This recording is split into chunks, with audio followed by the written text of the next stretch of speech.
Oh my what, it's another episode of your favorite podcast, the one that just started. I'm Abbott Arcade from Hip Arcade, formerly of Got to Game. Well, Got to Game is still around, but of Got to Listen podcast. I'm here with my co-host, as always, Jason Patrick. What's up, Jason? Hey guys, what's going on? A little context about this particular episode is from time to time we're going to be doing some deep dives into particular topics that are, kind of relevant right now that's happening, whatever might be happening in any industry, in society even. And I guess, Jason could probably elaborate a little bit more about specifically what it is that we're trying to do. Yeah, so for this episode in particular, I've had various conversations with people. I've listened to various podcasts discussing the topic, and I had a lot of opinions on it myself. So I thought we could do, these episodes like you said, where we get really into a topic and kind of discuss the different angles that people come at it. So this one in particular is about the theater industry and how COVID, coronavirus, the quarantine here, that how it's affected it. So, yeah. Yeah, I feel like that was a perfect one to start off with because obviously, as fans of film, and that we both of us tend to see a lot of films all the time. You have a particular genre that you like to always check out. I pretty much try to see everything, regardless of what it is. But now because we're stuck indoors, we don't really have that capability to go out to the movie theater like we used to. Yeah. And it's kind of interesting, right? Because most people are like, oh, we can't go to the movie theater. Oh, well, we got Netflix, Hulu, all these other streaming services. But there's been talks and, websites and posts about what this is really how this is really affecting the industry. And I think it's really important to break it down in terms of fans who like to go to the movie theater, right? Because I know a lot of people now, they're like, well, I'll just watch it at home. I don't really care. And it's true. There's still films that I'll be like, that one I could wait until it's out, or that one I want to see in the theater. Yeah. Is that how you feel too, or do you normally just kind of be like, either way, or you have to see everything in the movie theater first? Yeah, I mean, I'm the same way as far as there's certain things that I will go out of my way to see. So, for me, like the art house experience is pretty important. So like seeing smaller films and like supporting those smaller theaters is something that I'm always going to be interested in. So like, this whole discussion is how theaters may go away. I guess people have been talking about that for years, right? But right. Yeah. I mean, the industry is doing really well. It was having a really good year. It had a really good year last year. But obviously streaming is becoming such a big thing, and in so many ways the world is going towards convenience over anything. So that's a good way of putting it. Yeah. So I mean, go ahead. And I was going to say, I think it's important to note also that this is kind of like a bilateral issue, I guess, because we were saying theaters, but it's like the movie industry, how it's affecting the movie industry and how it's affecting the theater chains. Right. Yeah. So we know already, like, the big movie studios, the only way to combat this was we're just going to release the films as VOD, right? Yeah. And we'll get into each particular thing of what they're doing. And then the other side of it is the movie theaters, right? The chains, like AMC and Regal, those are huge, massive chains. They could probably withstand like being being closed off for a couple of months. Yeah. But what's the biggest, I think, issue is like you said, the art house theaters. Like Music Box in Chicago, the Vista, Los Feliz here. Yeah, like this is terrible. Like they can't recover from this, because like you said, those are our favorite spots to go to. I mean, yeah, I still go to the AMCs and the Regals for like the big IMAX ones, but there's something special about these smaller boutique like theaters that they're in danger of going away forever. Yeah. Yeah, and like, as far as like the films itself, kind of like getting back to what you were kind of asking me earlier, and I didn't like fully answer, but yeah, I mean, there's some films that, in my opinion, warrant a theatrical experience. I don't think people are ever going to get sick of seeing big movies in theaters. Like, I think that's important to people, no matter how big your television gets. and of course smaller films that, like whenever a Tarantino film comes out, people who are fans of cinema, they want to see it in theaters. They want to see it in 70 millimeter if it's showing in their city. Like I've literally waited to see Once Upon a Time in Hollywood until I could see it in 70 millimeter because I refused to and luckily I caught the last showing at Music Box before it went digital. So there's going to be those films that warrant being seen in theaters. And then going to what you were saying about, as soon as this went down, right, and there was films that were set to come out in a week or two, films that were already in theaters, but these theaters were being closed down, and then they kind of had to pivot to, this video on demand thing. In regards to those particular films, obviously we talked about Onward on our first episode. We talked about Invisible Man. I think I talked about that a little bit. Mm-hmm. And those were films that came out. They were able to have their opening weekend, which was good for those studios. And then, of course, they had to go this VOD route. But there's other smaller films that were already in that marketing cycle. And even then, I think they didn't go through their entire cycle too. I think I think Emma or whatever wasn't finished for its full theatrical run. A lot of these weren't. They got to start and to show, but they didn't finish their entire theatrical run. Yeah. So I think it was Emma, Bloodshot. All those came out that week. Mm-hmm. So those all came, but for me, those films, there's movies that aren't worth your time to take the time out of your day to go to a movie theater, right? Yeah. And I think a lot of those films fall within those lines. Not like Onward or Invisible Man. I think those are pretty important theatrical experiences, but there's the other smaller films, the mid-tier films, especially the ones that come out in the first few months of the year, which usually aren't great. Those make more sense to come out theatrically and video on demand at the same time. Right. Which I think is kind of funny. I don't know if you remember the marketing for The Hunt, where it's the movie you've never heard of. Mm-hmm. They're doing this thing where it's no one's talked about this movie yet, but obviously the festival circuit was really crazy about it. They really liked it, but now it's no one's heard of it because it didn't really get shown around, and now people are not going to be they're going to forget about it. I haven't seen it on VOD. It probably is. Neither have I. See. Normally they would have put this front and center, especially with the cast of people that were in that film. Mm-hmm. But really fast, going back to, I think, the art house places, and I haven't been to these theaters, at least in Chicago. Have they been upgraded to show digital film, or is it just still straight up old school projection? No, a lot of it is digital, to be honest. I mean, Music Box is one of the only theaters in Chicago here that they tend to get a lot of stuff on film, but they'll still have their digital releases, and that's something I definitely check for, when a movie's coming out, or if they have their special midnight showings. I want to see it. I'm going to go out of my way if it's on film. Right, of course. Not to be bougie about it, but it's just it looks better. Yeah, I mean, that's how it's true. Yeah, exactly. It looks better. I mean, I feel weird about it sometimes when obviously the film has been shot digitally, and then they just convert it to film just to have it on film. Because obviously you could scale it larger. If it's shot in 4K, you could produce a 70 millimeter reel off of it or something. Yeah.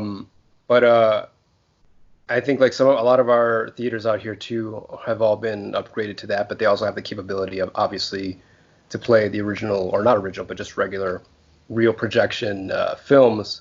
And going back to Tarantino, we were talking about his theater, obviously now that's one thing I should have looked up, and I didn't even think about it until now. Mm-hmm. It's always been film. I don't remember if it's actually digital or if they ever converted it to digital. It's got to be, I think, because not everything is on film. So, and they still show films of all the kinds. So I just remember there was once when David Lynch showed up to talk about. They were doing a retrospective on some of his films. Not a retrospective on his stuff. They just showed two of his films, or one of his films, and he showed up and he was just talking about how digital's the best, and he's Quentin doesn't believe in this, but I think digital is still really good. Yeah. But I mean, that's another thing too, is we have a couple of those major theaters too, and we had just gotten the New Beverly, which is Tarantino's theater out here in Los Angeles, just like a year ago, got back from being renovated. It was down for like a long time. So for it to come back, we're like, oh, finally it's back. We get to, you see it now. It's down again, and it's just kind of crazy because, well, we know he owns it, so he could probably maintain that place for a while. But there's other theater chains, like any other place, like restaurant or venue, they're gonna have a hard time coming back from it. So here's hoping that something is done, or I mean, if the government's bailing out a lot of other companies and whatnot, I'm hoping the same thing happens for these movie theaters, because obviously there's a lot of history and all that, and like you said, if there's something special about going back to like an art house theater to see your favorite films, and it's also about being there. Like I know Music Box has always done like those crazy Rocky Horror Picture Show showings. Yeah, they still do those in the room. Yeah, the sing-along. Yeah, exactly. They're very famous for that sort of thing when they used to do that. You don't get that in like an AMC or a Regal. Yeah, Pacific. I mean, the only thing you get there is those Fathom events, which are cool. Yeah. I like that they do they are pretty cool. But that's digital. Yeah, totally. But now pivoting it over to the actual movie industry. We were talking about how they're being released on VOD, which is video on demand, for anybody who doesn't know what that is. I don't know if we mentioned it, but the thing that bugs me about this is the fact that they're still charging you $20, right, for the film. Yeah. But you're renting the film. Yeah. Not buying it. Although when it comes out, it's still $20. Yeah. So why not just release it to buy it instead of renting it? So a lot of these they probably want like some sort of double dip there. I mean, they're definitely, it would make sense if they had like a rental price and you could pay like a slight upcharge if you want to own it ultimately. Right, or pay the remainder. If you liked it so much, pay the other, like you rented it for $6 credit. Yeah.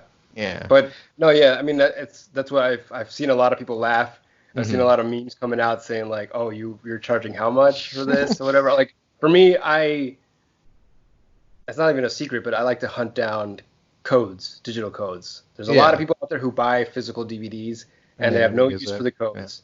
Yeah. Either I get them for free or I just pay like $5 to $8 for them, Yeah. And I mean, I think within the past week, for the price of one new film, I've gotten like 4 films. Yeah. So, but again, you have to wait until that physical release is out in order for you to get that code to see that movie. But yeah, it's I don't think that the movie industry is really going to change that much. I think people still want the movie theater experience. Yeah. Like we were talking about, like there's us that are kind of like that. Like we were like, oh, there's movies that we want to see here, or I want to see it specifically like this. But families and the general audiences, they're still going to always want to go to the movie theater. Yeah, get out of the house. Get the kids out of the house. Yeah, exactly. Way to get out of the house.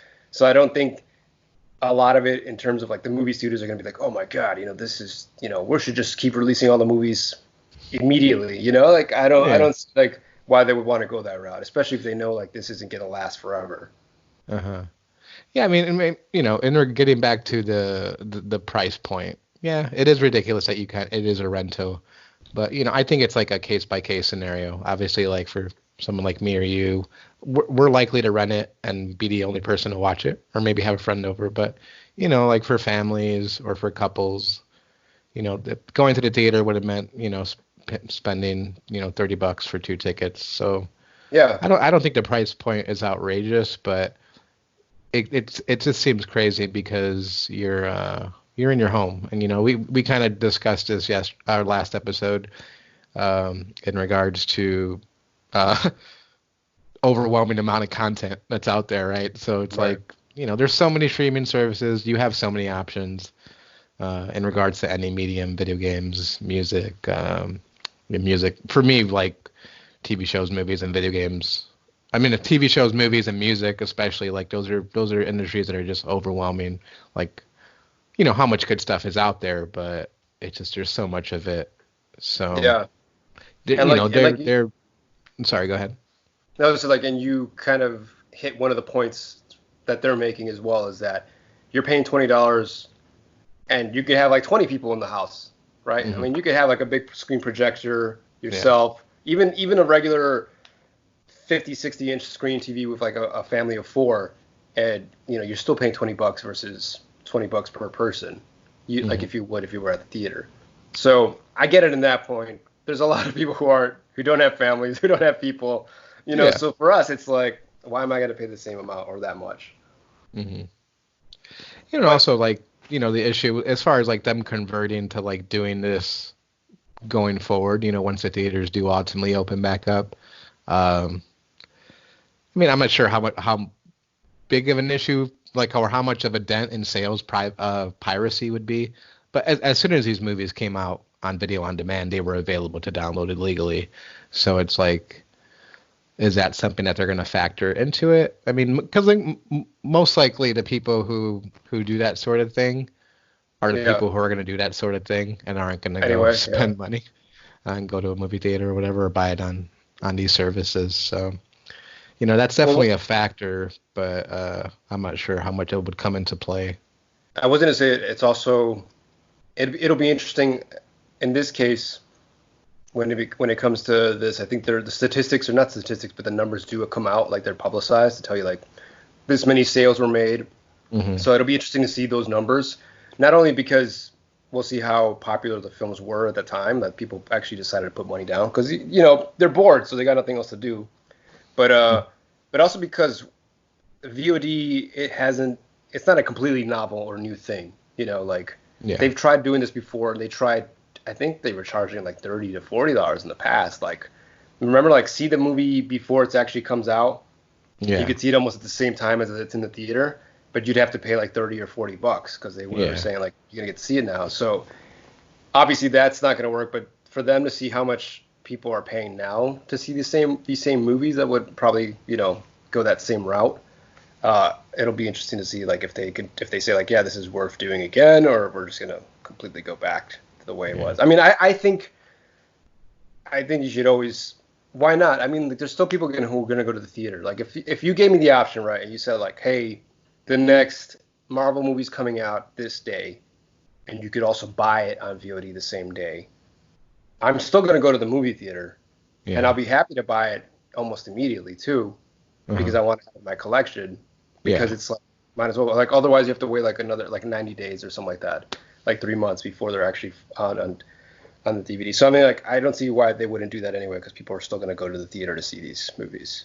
Yeah. Well, I mean, there's also the whole aspect of, I mean, I'm not sure how these like contracts work, but the theaters, like how much they're not, not going to like it. Like, example is last year, Martin Scorsese's The Irishman, comes out, and, it is a film that was produced by Netflix, but Scorsese still wanted to give it some sort of theatrical release, like a 2-week window, I believe, before it came out.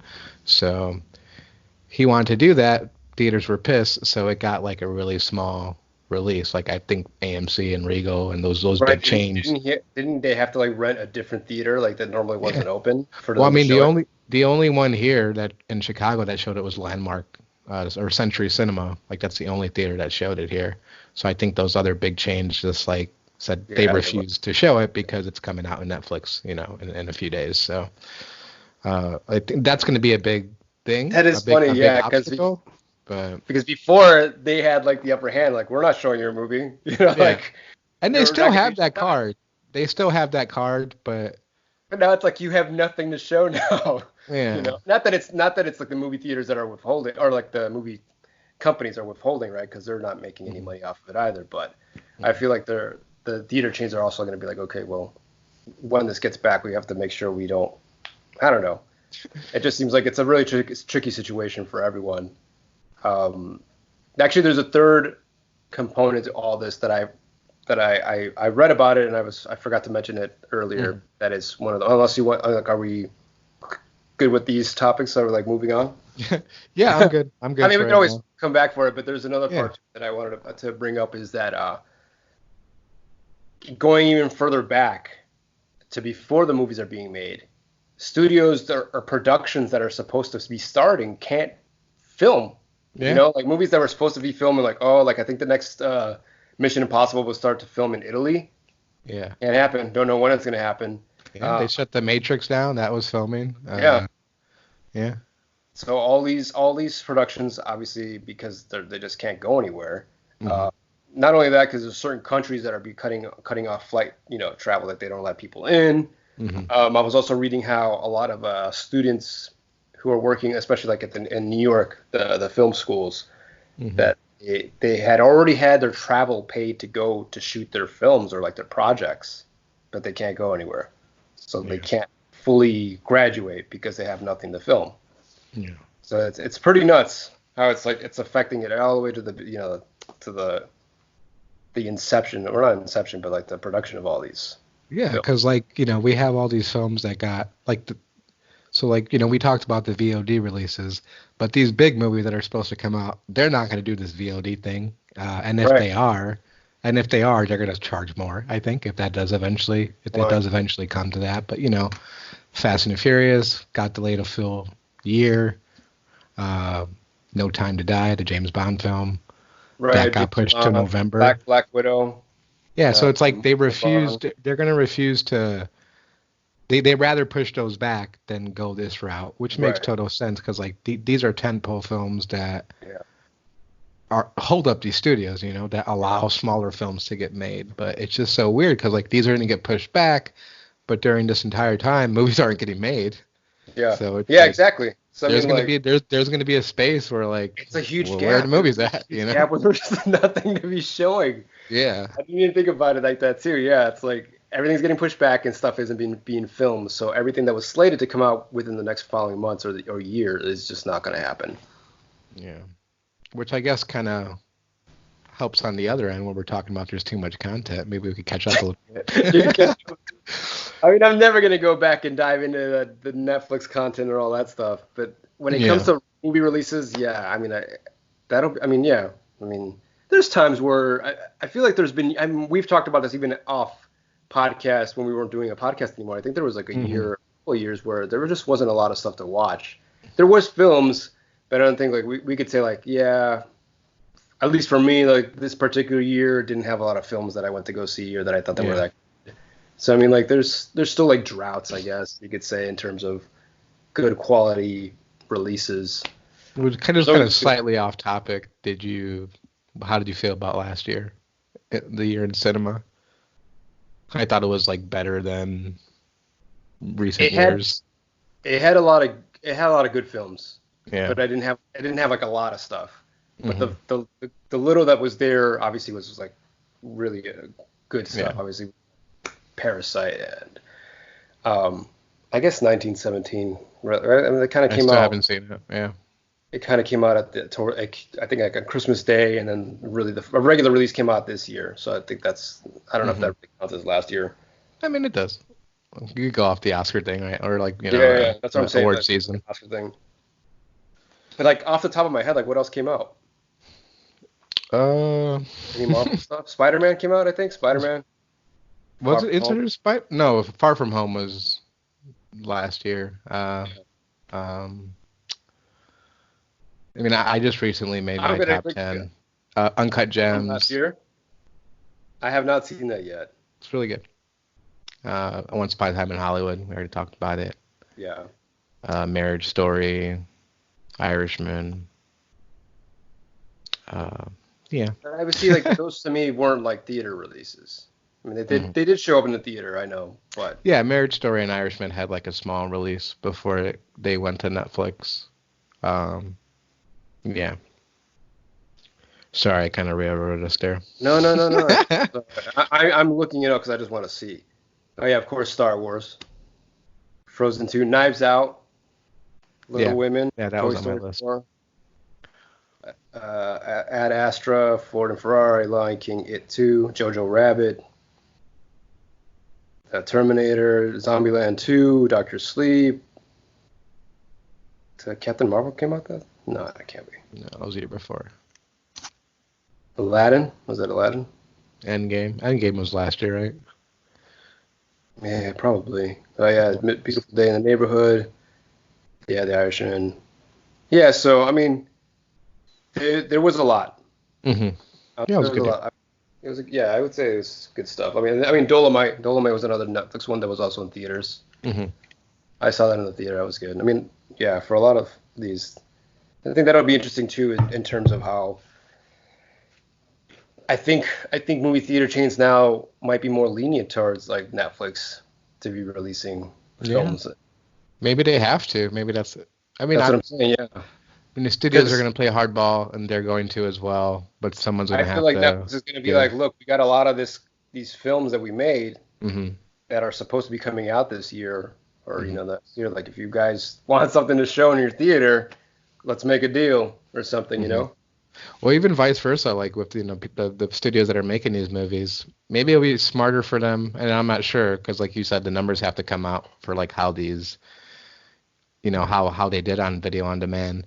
But would it make more sense as opposed, doing a video on demand and instead basically selling it to Netflix or Hulu or Amazon Prime and just releasing it there, just getting like one lump sum of money to release your film on those platforms.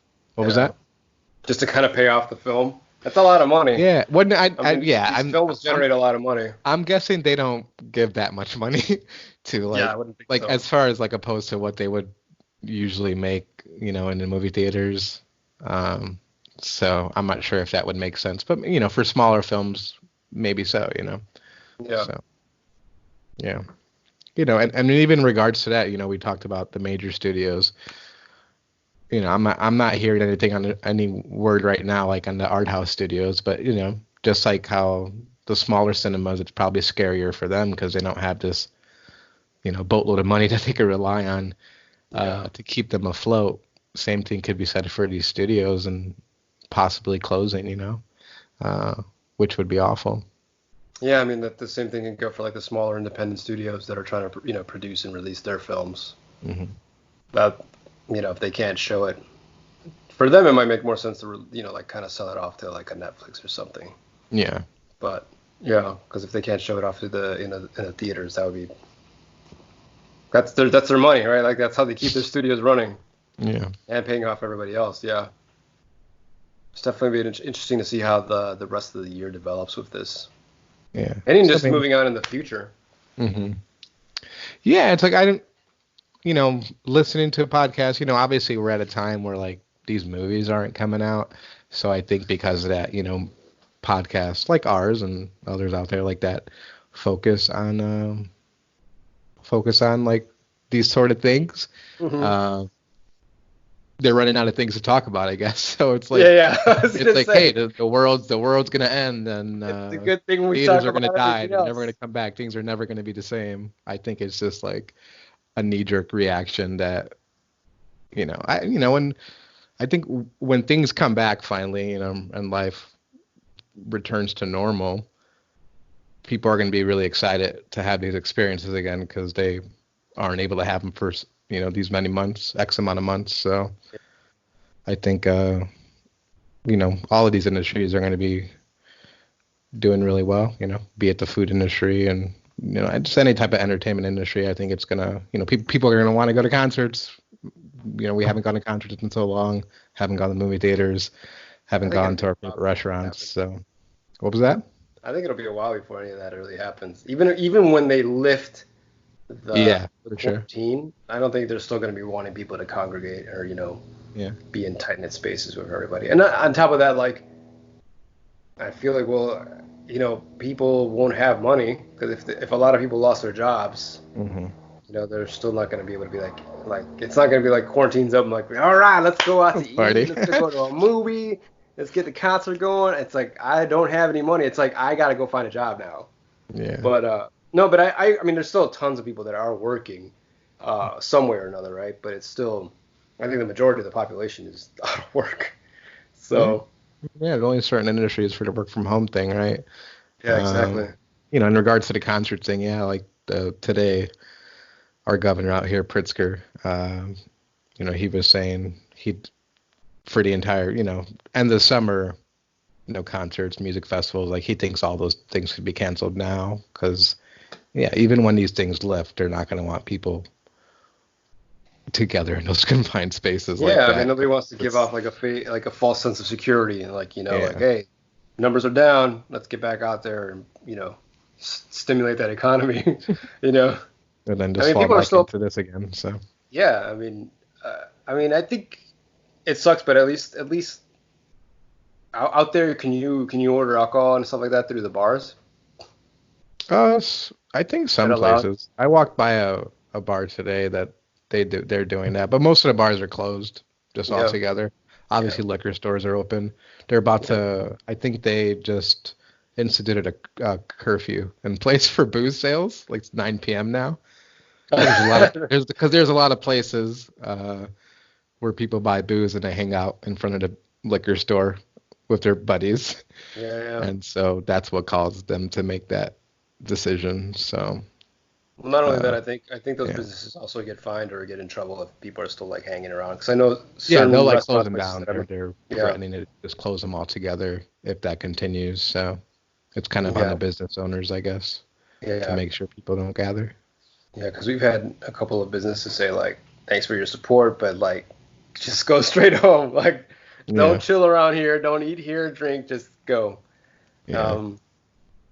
I mean, I think it's funny to think about like, hey, when are we gonna see our next movie? But it's like really when are we gonna like get the economy back going before I can really think about that? Like I'm happy. Like there's things like this that I don't even really realize until like the last minute. Like, oh man, I'm still paying my AMC A-list because I subscribe to the A-list. Yeah. And it's like, oh shit, am I still paying for that? But then you look it up and like, no, of course not. Like, 'cause, you know, a lot of these companies are preventative or preemptively going at it, right? Like they're saying like, we're not going to charge you obviously because you can't go to the movie theater or you'll be retroactively credited or whatever. Because there's just so much stuff going on that you don't even realize like, oh, I'm still getting charged for this. I haven't even done this or I haven't been to the gym or something like that. So yeah, it'll be interesting once the dust settles and see what happens. I don't know if necessarily my first reaction will be like, yes, I'm gonna go straight to another room to lock myself in to watch a movie after spending months locked in. Yeah. But eventually, I think, I mean, you know, the movies will take a while before they come out, so I think that'll give us enough time to like take a walk or something, you know, ride a bike, get out there or something. I mean, we still do that, yeah. I still go on my daily walks. Yeah. I go out once a day just to, I should like not elaborate, like clarify. I mean, like going to parks and stuff like that, which at least out here, our parks are closed down, trails, beaches, none of that stuff. And so, we can walk around, but in my neighborhood, there's only so much I could see in the same neighborhood. Yeah, for sure. Even if I walk down different streets, but I think we pretty much covered a lot of this topic. Yeah, I don't really have any more points to make, you know, in regards to like. You don't have anything else on your list? Yeah, once it settles, like, I guess I'm not running back to a movie theater. For me, I really miss karaoke for sure, and I haven't been to concerts. Like those would be like my two things that I'm most excited to do. You know, once everything settles and. Yeah. Have you actually gotten any of the VODs? No, I haven't. I may have illegally downloaded stuff, but I haven't watched anything. I know I was like kind of talking shit earlier, but I'm not above it. But no, I haven't, and I wouldn't do that just because there's so many other things on my watch list that I want to get to. I'm not going to spend $20 on something when there's just other things to watch. So, but then again, like I'm fine with the price point. I wouldn't do it personally, but you know, there's a lot of people who are excited and do want this to happen as far as like, yeah, fuck that. I don't want to go to movie theaters, you know, like, so I guess absolutely. I do have a few more things to say on that. Like, you know, like when you go to the movie theater, it's a roll of the dice, you know, you could have a bad experience and, you know, being at home, you could control, you know, those distractions. So I understand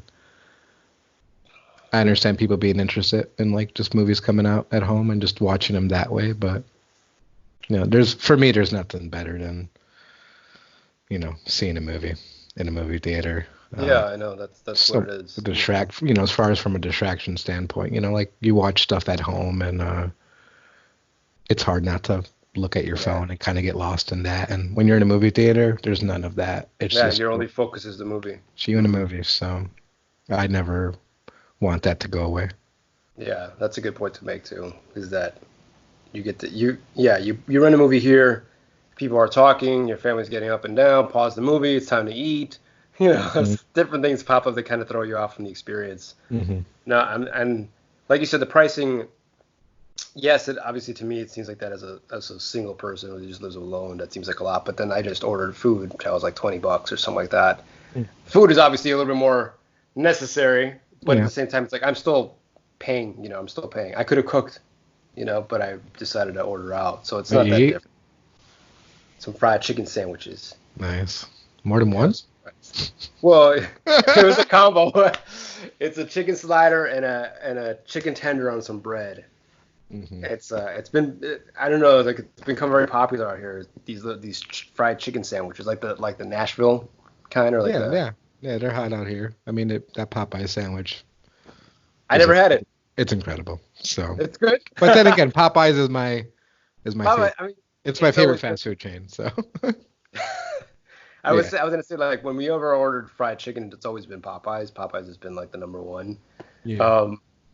But I haven't had it in like probably 10 years. I can't remember. Yeah, I mean, outside of that, I don't really eat a lot of fried chicken anyway. It's only when it's a specialty, like fried chicken and waffles, but that's like a one in every 3 years type of thing, Yeah. So, but with these sandwiches, once they started popping up here, like in the neighborhood, like 3 of them in a neighborhood, I'm like, well, I'll try it, and then I'll like that one, and I'll try this one too. So, yeah, I felt like it was a good day to order some of that and indulge. Yeah, that sounds good. I had chicken wings. They were all right though. So I was gonna say, like, I did want to get Wingstop, but as I was about to I hit order, I went through the entire process and like, oh, you know what, we're not delivering. And I'm like, why? It's the option. I'm like, I'm really pissed because I really wanted wings. So that's when I said, I'll just get the chicken sandwich. Speaking of Wingstop, maybe I shouldn't tell this long story, but when I was working for Uber Eats, I got a Wingstop order, and as soon as I got there, the guy called me and he was like, "Hey, dude, I gave you the wrong address. Can you deliver it here?" It's like, no, I'm walking. I walk deliver. Like, this place is like 4 miles away. Oh my God, yeah. So, I mean, I got it canceled. And I could have kept the food, but I was an idiot and didn't. So they were just like, hey, hey, get rid of the food. Like, do whatever you think is best with the food. And I was still at Wingstop, so I'm like, hey, I don't need this food anymore. So you guys do whatever you want with it. Yeah. But I could have went home with 20 boneless wings, and I didn't. So I was gonna say real quick when you said that, I'm upset that out here Uber Eats is not deliver Wingstop. I did a search for it. I'm like, none of them. It doesn't show up in any of the Postmates or Uber Eats. It's just like through the actual storefront. I guess does its own delivery. That's weird. But they didn't deliver. Yeah, so that was upsetting. And I don't know any other place that actually does like wings like that. I'm sure I'm sure there's actually some local spots that do a good job. I haven't found because I don't generally like to indulge in a lot of fast food or junk food. So. Oh my WAWD, this is what we are doing. What are we doing? That's what it was. We were talking about the movie industry and the theater chains, how they are affected by the quarantine. That's pretty much it for this, right? And what we had for dinner. Any last notes? I think we're good, right? That's good. I'm glad I'm not sure if we're, for the listeners, if we're going to be releasing this video component, but this episode, we are recording it. It is, yeah, it is. The video as well. I think it's a lot better because that way I can see you talking, so I can interrupt you less. Because I feel like I talk over people a lot. About to talk. I do that all the time, and I try to get better at it. But it's a lot easier this way to see your mouth. No, it's true. It's a good point. Also, it was just kind of last minute because we decided to do this because we obviously wanted to do kind of like some promos to have some clips to show off when we post to social media. So obviously, lips? You said lips to show off? No.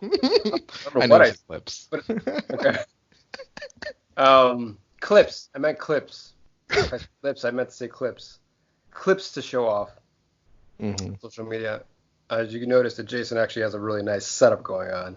I do not have any. I mean, maybe I'll continue to do this, but it actually takes over my coffee table. Takes over my coffee table right here. Yeah, look at that. He's got all this cool stuff. I got some cool stuff. Fucking nerd over here. When you see the lights change on my face, it's because it's the screensaver on my TV that's just changing. I noticed it at the beginning of the episode, but I didn't notice it after that. It doesn't matter because we probably won't post this entire video thing up. I don't know. When you upload this to archive, it's just fine, like as a video clip. No, I have to like. I usually convert it to MP3 and do it that way. Yeah. But, maybe in the future, I'm not sure. Me and Avedon haven't talked about it, but maybe in the future we could do like a YouTube and just throw it up on there. But I don't know. I guess if you guys are interested in us doing that, I don't know. We're on Spotify right now. iTunes. We still haven't heard from Apple yet, right? In regards to, we did submit the podcast. I had it up, but I didn't even check to see. I mean, I still need to add like the usual audio stuff to this. Mm-hmm. Little intros and stuff like that. Yeah. If you guys have been listening, we talked about some music in the last episode. The first one was a clip that I made, but the last soundbite you hear at the end of that podcast or that episode was actually the song that Jason had. Well, a song of what am I saying? I made it, yes. A song that Jason had recommended, a band called Shopping. That's the track that's at the end. We didn't really say it, but I don't think it should be a given, but it is that song that he mentioned, or one of the songs of the band that he mentioned. We're going to try to do some more stuff like that on other podcasts when we kind of recommend other stuff. These particular ones are just kind of self-contained episodes about whatever it is that we're talking about. But they'll still have music of some kind. Yeah. Cool. Yeah. Well, I'm Evan Arcade from Hip Arcade. That's Jason Patrick. Hey. And you just watched another episode of WAWD. Thanks as always, and thanks for watching and listening and keep playing. Keep doing what it is. Oh, I should have prepared. I'll keep doing whatever you're doing, you said, and then I said just do it more. And do it more. I don't think I said that.